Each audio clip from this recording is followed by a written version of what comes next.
Today's cryptid is the Grafton monster of West Virginia. I'll put him on the board, MK.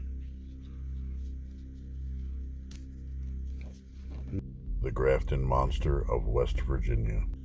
Hello there, and welcome back to Creepy American Cryptids. Today's episode takes place in the center of West Virginia, where a large hulking brute has been encountered.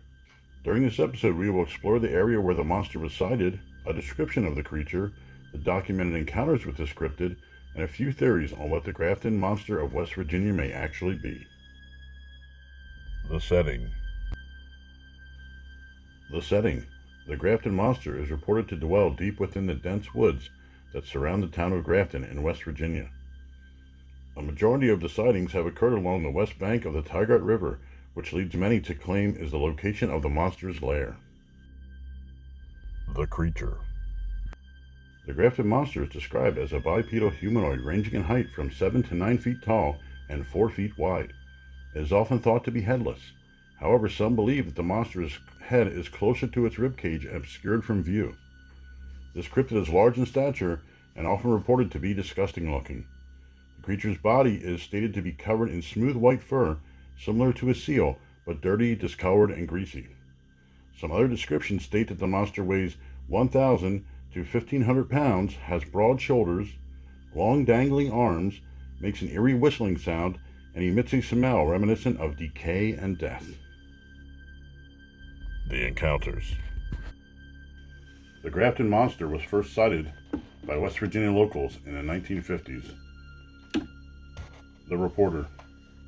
A commonly found story about an encounter with the creature comes from either 1964 or 1965, depending on the source. This occurrence was the initial report of this cryptid that led people to hunt for the Grafton monster. The most famous sighting involves Robert Cockrell, who was a reporter for the local newspaper, the Grafton Sentinel. Robert describes encountering a large white monster during his drive home on Riverside Drive near the Tygart River.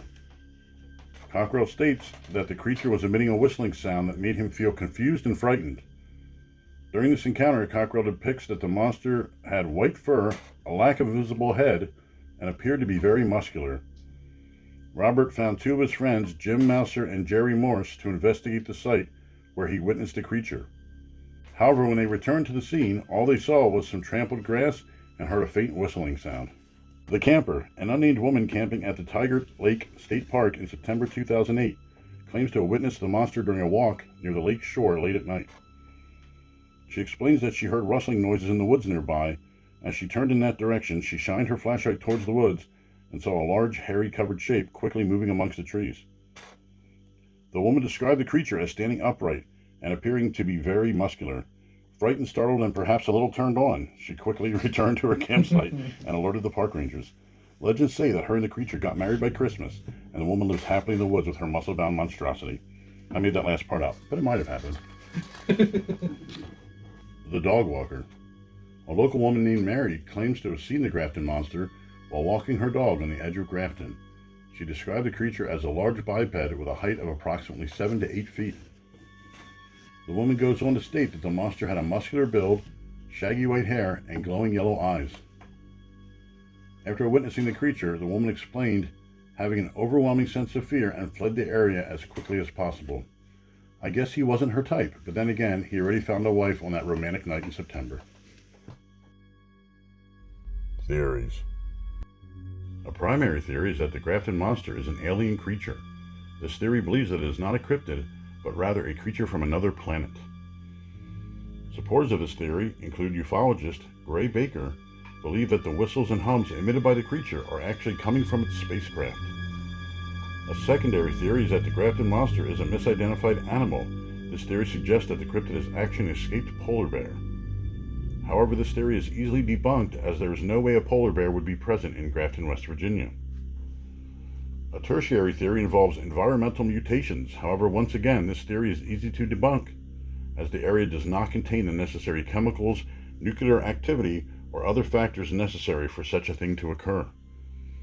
Unless it was the polar bears sneaking into the area with a truckload of plutonium, those sneaky polar bears. The quaternary theory is reported by the Grafton Sentinel. They believe the monster was a person with a handcart pushing a large stack of white boxes down Riverside Drive. The newspaper cites poor lighting conditions and vivid imaginations as the cause of the misidentification. So we can't blame this one on the polar bears. It is likely a disgruntled Amazon employee dumping packages into the lake. But wait, maybe they are delivering the plutonium to the polar bears. I think we can safely debunk this theory too. I cannot see a person with a pushcart being confused with a large, hulking, hairy beast lurking in the woods. It is commonly believed that this last theory was an attempt at a cover-up.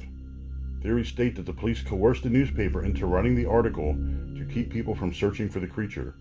This was deemed necessary as people repeatedly came to the area heavily armed looking for the monster. Conclusions. Many believe that the Grafton monster is a real creature that still stalks the woods of Grafton County. It is unknown how many of the beast may exist or its potential lifespan. The first sighting occurred in the 1950s, and sightings continue to occur to the present day. This length of time leads many speculators to believe that multiple generations of the cryptid may exist or have existed.